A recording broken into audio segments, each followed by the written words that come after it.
Your English is so good. You have great command of the tongue. Thanks. I guess it's because I was brainwashed when I was young. Of all the poems I've written, there's been a popular request, and there's an issue in society that clearly needs to be addressed. I've actually written this poem many times prior, but every time I write, it's new insight that I acquire. I spoke to this woman once who wouldn't teach her child vernac because the accent would stick and then he'd sound black. The child spoke in the smoothest of accents. It was amazing to observe, but then I realized it was my story, and then it kind of hit a nerve.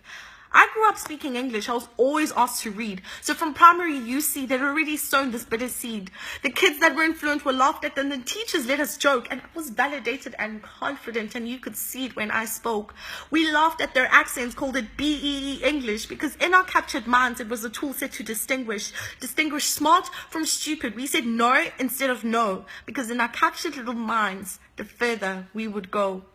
I said nauseous instead of nauseous, though I knew it wasn't right, but I said it because the lady mispronouncing it was white. We've let English become the cause of our humiliation, and in our aims of this perfect product of white assimilation. I remember I went to the homesteads and I couldn't understand my gran. My parents had messed up. This wasn't a part of their plan.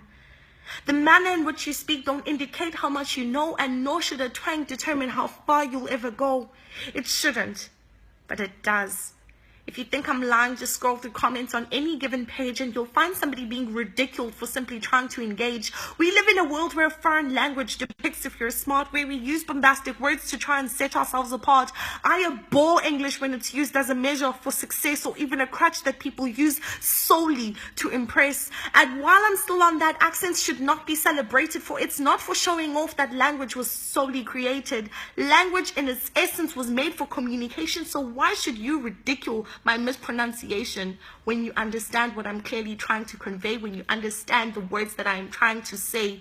The same people won't laugh if you get a Zulu word incorrect, and the foreign we praise but our own we neglect. So when did I reach my epiphany? I reached my epiphany when I finally evolved, when all my issues with my blackness were finally resolved, when I realized that English was a weapon one created to oppress, because how do you view one without command as them being any less? The manner in which you speak don't indicate how much you know, nor should a twang determine how far you'll go. English has a dark past, one bold to erase our own, and I hope I'm kind of making sense in this highly emotive poem.